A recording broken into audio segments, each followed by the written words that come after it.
எப்படி FI data வந்து change ஆகுது, அதுக்கேற்ற மாதிரி மார்க்கெட் வந்து எப்படி டவுன் ஆகுது அப்படின்னு பாருங்கள். இந்த டேட்டாவில் பார்த்தீங்கன்னா வரான் கிட்டத்தட்ட மார்க்கெட் 4% வரைக்கும் டவுன் ஆயிருக்கு. நீங்கள் வந்து டே வைஸில் பார்த்தீங்கன்னா அது கம்மியாக இருக்க மாதிரி தான் தெரியும். ஆனால் வீக்லி வைஸ் நீங்கள் அனலைஸ் பண்ணி பார்த்தீங்கன்னா அது கிட்டத்தட்ட 4% கிட்ட டவுன் ஆயிருக்கு. இப்போ 4% டவுன் ஆயிடுச்சு. அதுக்கப்புறம் வந்து மார்க்கெட் எங்கே வந்து போகலாம் அப்படிங்கிற மாதிரி தான் இந்த டேட்டாவில் பார்க்க போகிறோம். அதே மாதிரி போன வாரம் மார்க்கெட் எஃப்ஐ வந்து என்ன பண்ணியிருக்காங்க, அதனால மார்க்கெட் வந்து எப்படி இம்பேக்ட் ஆயிருக்கு அப்படிங்கிறதான் பார்க்க போகிறோம். ஸோ வாங்க வீடியோக்குள்ளே போகலாம். இப்போ பார்த்துட்டிங்க அப்படின்னா நான் வந்து நிஃப்டியோட சார்ட்டில் இருக்கேன்.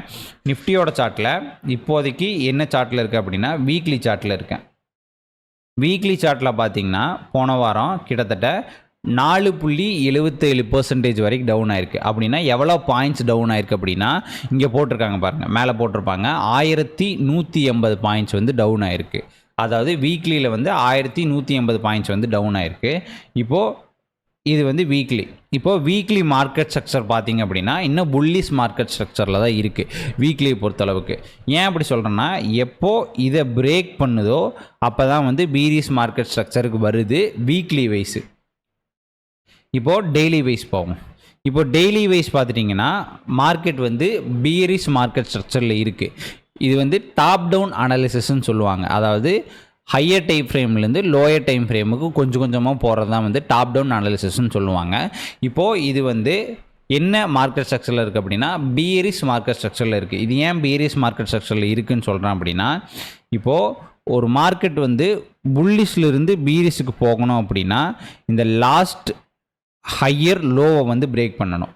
எது? இந்த லாஸ்ட் ஹையர் லோ வந்து பிரேக் பண்ணணும். அப்படின்னா மார்க்கெட் வந்து புல்லிஷ் மார்க்கெட் ஸ்ட்ரக்சர்லேருந்து பீரிஷ்க்கு போயிருச்சு அப்படிங்கிற மாதிரி அர்த்தம். இப்போது இந்த இண்டிகேட்டர் யூஸ் பண்ணியிருக்கேன், ஜிக்ஸாக் இண்டிகேட்டருங்கிறது வந்து இது வந்து உங்களுக்கு ரொம்பவே யூஸ்ஃபுல்லாக இருக்கும். ஏன் அப்படின்னா இந்த இண்டிகேட்டர் தெரியாமல் நான் ரொம்ப நாள் வந்து நிறையா வீடியோவில் பார்த்துருப்பேன். மார்க்கெட் ஸ்ட்ரக்சர் வந்து மார்க் பண்ணுவாங்க, அது வந்து நம்ம கரெக்டாக மார்க் பண்ண தெரியாது. ஆனால் இந்த இண்டிகேட்டர் வந்ததுக்கப்புறம் மார்க்கெட் ஸ்ட்ரக்சர் வந்து மார்க் பண்ணுறது ஈஸியாக இருக்குது. அதே மாதிரி இது அக்யூரேசியும் கொஞ்சம் நல்லாவே இருக்குது. அதனால் நீங்கள் இது யூஸ் பண்ணி பாருங்கள். இப்போது நான் சொன்ன மாதிரி இந்த லாஸ்ட் ஹையர் லோ வந்து பார்த்துட்டிங்கன்னா இதுதான் லாஸ்ட் ஹையர் லோ. அதே மாதிரி இதை பிரேக் பண்ணிருச்சு. அப்போது மார்க்கெட் வந்து கீழே போயிட்டுருக்கு. இப்போது பீரிஷ் மார்க்கெட் ஸ்ட்ரக்சரில் இருக்குது. இப்போது இது எப்படி புல்லிஷ் மார்க்கெட் ஸ்ட்ரக்சர் ஆகும் அப்படின்னா இந்த பாயிண்ட்டை வந்து பிரேக் பண்ணால் தான் வந்து புல்லிஷ் மார்க்கெட் ஸ்ட்ரக்சர் ஆகும். இந்த பாயிண்ட்டை பிரேக் பண்ணால் தான் வந்து புல்லிஷ் மார்க்கெட் ஸ்ட்ரக்சர் ஆகும். இது எப்படின்னு சொல்கிறேன் நான். இப்போது மார்க்கெட் வந்து பீரிஷில் போயிட்டுருக்கு. அப்போது இந்த மார்க்கெட் ஸ்ட்ரக்சரை வந்து பிரேக் பண்ணணும். இது வந்து என்ன சொல்லுவாங்கன்னா லாஸ்ட் லோயர் ஹைன்னு சொல்லுவாங்க. இதை வந்து லாஸ்ட் லோயர் ஹைன்னு சொல்லுவாங்க. நீங்கள் வந்து மார்க்கெட் ஸ்ட்ரக்சரை படிச்சிருந்தீங்கன்னா இது வந்து உங்களுக்கு ஈஸியாகவே அண்டர்ஸ்டாண்ட் ஆகும். இது வந்து லாஸ்ட் லோயர் ஹைன்னு சொல்லுவாங்க. இந்த லோயர் ஹையை பிரேக் பண்ணால் தான் மார்க்கெட் வந்து புல்லிஷாக டேர்ன் ஆகுது அப்படிங்கிற மாதிரி அர்த்தம். இது எதுக்கு நான் இப்போ சொல்கிறேன் அப்படின்னா அடுத்து 4 ஹார் டைம் ஃப்ரேம் போனீங்கன்னா உங்களுக்கு அதோட அர்த்தம் புரியும். 4 ஹார் டைம் ஃப்ரேமுக்கு போய்க்கலாம். இப்போ 4 ஹார் டைம் ஃப்ரேமில் இதுதான் வந்து லாஸ்ட் லோயர் ஹை. இதுதான் வந்து லாஸ்ட் லோயர் ஹை. இப்போது அதை வந்து பிரேக் பண்ணிட்டு தான் மார்க்கெட் கீழே வந்திருக்கு. அப்போது 4 ஹார் டைம் ஃப்ரேமில் மார்க்கெட் வந்து புல்லிஷுக்கு சேஞ்ச் ஆயிருச்சு அப்படிங்கிற மாதிரி அர்த்தம். 4 ஹார் டைம் ஃப்ரேமில் மார்க்கெட் புல்லிஷுக்கு சேஞ்ச் ஆயிருச்சு அப்படிங்கிற மாதிரி அர்த்தம். அப்போது நம்ம இங்கே என்ன எடுத்துக்கலாம் அப்படின்னா மார்க்கெட் இன்னும் மேலே போகிறதுக்கு சான்சஸ் அதிகமாக இருக்குது. இந்த பாயிண்ட்டை பிரேக் பண்ணி கீழே விழுந்தால் தான் மார்க்கெட் இன்னும் கீழே போகிறதுக்கு சான்சஸ் அதிகமாக இருக்குது. ஆனால் இந்த பாயிண்ட் இன்னும் பிரேக்கே பண்ணலை. அதனால மார்க்கெட் மேலே போகிறதுக்கு சான்சஸ் இருக்குது அப்படிங்கிற மாதிரி தான் டெக்னிக்கல் அனாலிசிஸ் வைஸ் நான் சொல்கிறேன். இப்போது அதே மாதிரி 1 ஹார் டைம் ஃப்ரேம்லேயும் 1 ஹார் டைம் ஃப்ரேமில் பீரிஷ் இருக்குது, 30 மினிட்ஸ் டைம் ஃப்ரேமில் பீரிஷ் இருக்குது, 15 மினிட்ஸ் டைம் ஃப்ரேம்லேயும் பீரிஷ் இருக்குது. இந்த பாயிண்ட்டை பிரேக் பண்ணிச்சுன்னா மார்க்கெட் இன்னும் மேலே போகிறதுக்கு சான்சஸ் அதிகமாக இருக்குது அப்படிங்கிற மாதிரி அர்த்தம். இந்த பாயிண்ட்டை பிரேக் பண்ணிச்சு அப்படின்னா இப்போது டெக்னிக்கல் வைஸ் வந்து நம்ம பார்த்துட்டோம். இப்போ நம்ம என்ன பண்ண போகிறோம் அப்படின்னா எஃப்ஐ வந்து போன வாரம் என்ன பண்ணியிருக்காங்க, அதனால் மார்க்கெட் வந்து எப்படி இம்பேக்ட் ஆகிருக்கு அப்படிங்கிற மாதிரி பார்ப்போம். இப்போ நான் ஆல்ரெடி வந்து சென்சிபிளில் லாகின் பண்ணி வச்சுருக்கேன். சென்சிபிளில் உங்களுக்கு அக்கௌண்ட் இருந்தது அப்படின்னா இந்த டேட்டாவெல்லாம் நீங்கள் ஃப்ரீயாக பார்த்துக்கலாம். இது ரொம்பவே யூஸ்ஃபுல்லாக இருக்கும் அனலைஸ் பண்ணுறதுக்கு. இப்போது நான் சென்சிபிளில் லாகின் பண்ணி வச்சுருக்கேன். சென்சிபிள் அக்கௌண்ட் வந்து உங்களுக்கு இருந்தது அப்படின்னா இந்த டேட்டாவெல்லாம் ஃப்ரீயாக பார்த்துக்கலாம். இந்த டேட்டா வந்து உங்களுக்கு ரொம்பவே யூஸ்ஃபுல்லாக இருக்கும். இப்போ இங்கே பார்த்துட்டிங்க அப்படின்னா ஃபியூச்சர்ஸ்னு இருக்குது, அதில் எஃப்ஐ டேட்டா, டிஐ ப்ரோ, கிளைண்ட்னு இருக்குது. இப்போ நான் எஃப்ஐ டேட்டா மட்டும் கொடுக்குறேன். நமக்கு எஃப்ஐ டேட்டா மட்டும் இருந்தால் போதும், மேக்ஸிமம் மார்க்கெட் எப்படி போகுது அப்படிங்கிற மாதிரி ஓரளவுக்கு சின்ன அண்டர்ஸ்டாண்டிங் வந்து தெரிஞ்சிடலாம். நம்ம ஆப்போசிட் ட்ரெண்டுக்கு இருக்க மாட்டோம், அதனால் சொல்கிறேன். இப்போ போன வாரம்னு எடுத்துட்டிங்கன்னா திங்கக்கிழமையிலேருந்து ஆரம்பிக்குதா, ஃப்ரைடே, மண்டே, 16ஆம் தேதி தான் வந்து மண்டே வந்து மார்க்கெட் எப்படி இருக்குது அப்படிங்கிற மாதிரி பார்ப்போம். இப்போ அதுக்கு நீங்கள் ஃபார் எக்ஸாம்பிள் 10ஆம் தேதியிலேருந்து அனலைஸ் பண்ணிட்டு வருவோம், மார்க்கெட் எப்படி புல்லிஷ்லேருந்து ஸ்லைட்டாக பீரிஸ்க்கு போக ஆரம்பிச்சிருக்கு அப்படின்னு. இப்போது 10th டிசம்பர் பார்த்துட்டிங்க அப்படின்னா எஃப்ஐ வந்து கால் சேஞ்ச் வந்து 1,36,000, புட் சேஞ்ச் வந்து 1,58,000. நெட்டு வந்து புல்லிஷாக இருக்குது. புல்லிஷ்னால் மார்க்கெட் மேலே போகிறதுக்கு சான்சஸ் அதிகமாக இருக்குது அப்படிங்கிற மாதிரி எஃப்ஐ வந்து மார்க்கெட்டை ப்ளேஸ் பண்ணி வச்சுருக்காங்க. அதில் எஃப்ஐ வந்து மார்க்கெட்டை வந்து ப்ளேஸ் பண்ணி வச்சுருக்காங்க. மார்க்கெட் வந்து அந்த நாள் வந்து இறங்கவும் இல்லை ஏறவும் இல்லை. அடுத்த நாள் பாருங்கள், நெட்டு வந்து புல்லிஷாக இருக்குது. 11ஆம் தேதி பாருங்கள், நெட்டு வந்து புல்லிஷாக இருக்குது. மார்க்கெட் வந்து 0.13% வந்து இன்க்ரீஸ் ஆகிருக்கு.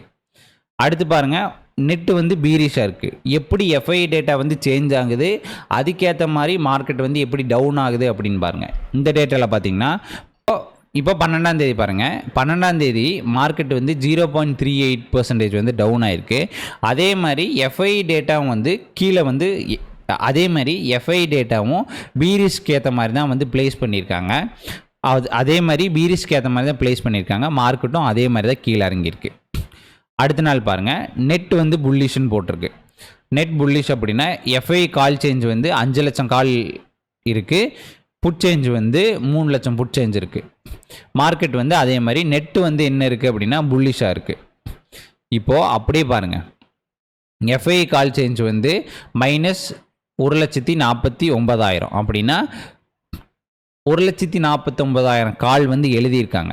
புட் சேஞ்ச் வந்து 18,000 அப்படின்னா புட்டு வந்து வாங்கி வச்சுருக்காங்க 18,000. நெட்டு வந்து பீரிஷாக இருக்குது. அடுத்து பாருங்கள், அடுத்து வந்து மார்க்கெட் வந்து அடுத்த நாள் பாருங்கள், 17ஆம் தேதி. 17ஆம் தேதியும் அதே மாதிரி இந்த டேட்டா வைஸ் பார்த்தீங்கன்னா மார்க்கெட் கீழே போகிறது அப்படியே உங்களுக்கு நல்லாவே தெரியும். இப்போது அடுத்த டேட்டா பார்ப்போம். Daily FI buy sell index அப்படிங்கிற மாதிரி இருக்குது, அதை பார்ப்போம். எஃப்ஐ வந்து ஃபியூச்சர்ஸில் எப்படி ப்ளே பண்ணுறாங்க, அதுக்கேற்ற மாதிரி மார்க்கெட் வந்து எப்படி மூவ் ஆகுது அப்படிங்கிற மாதிரி தான் பார்க்க போகிறோம். டிசம்பர் ஃப்ரைடே வந்து ஃபியூச்சர்ஸில் வந்து 7,000 கான்ட்ராக்ட் கிட்ட வாங்கியிருக்காங்க. அதனால் மார்க்கெட் வந்து மேலே போயிருக்கு. அடுத்த நாள் பாருங்கள், -14,000 கான்ட்ராக்ட் விற்றுருக்காங்க. அதே மாதிரி மார்க்கெட் கீழே போயிருக்கு. இங்கேயும் அதே மாதிரி தான், அடுத்த நாளும் மார்க்கெட் கீழே போயிருக்கு. 24,000 கான்ட்ராக்ட் வந்து பீரிஷில் இருக்குது. இப்போ 23,000 கான்ட்ராக்ட் வந்து பீரிஷில் இருக்குது. இந்த டேட்டாலாம் உங்களுக்கு பார்த்தா ஓரளவுக்கு கொஞ்சம் குழப்பமாக இருக்கும். அதனால் இந்த 2 டேட்டா வந்து பார்த்தா போதும். இப்போ ஓவரால் பார்த்துட்டிங்கன்னா மார்க்கெட் வந்து 4 ஹார் டைம் ஃப்ரேமில் மார்க்கெட் வந்து புல்லிஷ் ஸ்ட்ரக்சர் மாதிரி தான் இருக்குது. 4 ஹார் டைம் ஃப்ரேமில் மார்க்கெட் வந்து புல்லிஷ் மாதிரி தான் இருக்குது. அப்போது மார்க்கெட் இந்த 15 மினிட்ஸ் டைம் ஃப்ரேமில் இருக்க உடச்சி மேலே போச்சு அப்படின்னா மார்க்கெட் இன்னும் மேலே போகிறதுக்கு சான்சஸ் அதிகமாக இருக்குது. இந்த மார்க்கெட் ஸ்ட்ரக்சர் அப்படிங்கிறது போக போக தான் சேஞ்ச் ஆகும். அதனால் டைம் போக போக இந்த மார்க்கெட் ஸ்ட்ரக்சரும் சேஞ்ச் ஆகிட்டே வரும். அதனால் போக போக நம்ம அனலைஸ் பண்ணிகிட்டே போனால் தான் வந்து இது வந்து தெரியும். இது வந்து ஸ்டாண்டர்டாக ஒரு இது வந்து ஃபாலோ பண்ண முடியாது. ஸோ அடுத்த வாரம் வந்து மார்க்கெட் வந்து மேலே போகிறதுக்கு சான்சஸ் அதிகமாக இருக்குது அப்படிங்கிற மாதிரி நான் நினைக்கிறேன். ஏன்னா 4 ஹார் டைம் ஃப்ரேமில் ஒரு ஸ்ட்ராங்கான சப்போர்ட் இருக்குது. மார்க்கெட் இன்னும் மேலே போகலாம், அப்படி இல்லை மேலே பட்டு இன்னொருக்க கீழே வரக்கும் சான்சஸ் இருக்குது. எனக்கு தெரிஞ்சு நியூஸ் ஃப்ளோ ஏதாவது இருந்தது அப்படின்னா மார்க்கெட் இன்னும் மேலே போகிறதுக்கு தான் சான்சஸ் அதிகமாக இருக்குது. இந்த வீடியோவில் ஏதாச்சும் டவுட்ஸ் இருந்தால் கீழே கமெண்ட் பண்ணுங்கள். இந்த வீடியோ பார்த்ததுக்கு நன்றி.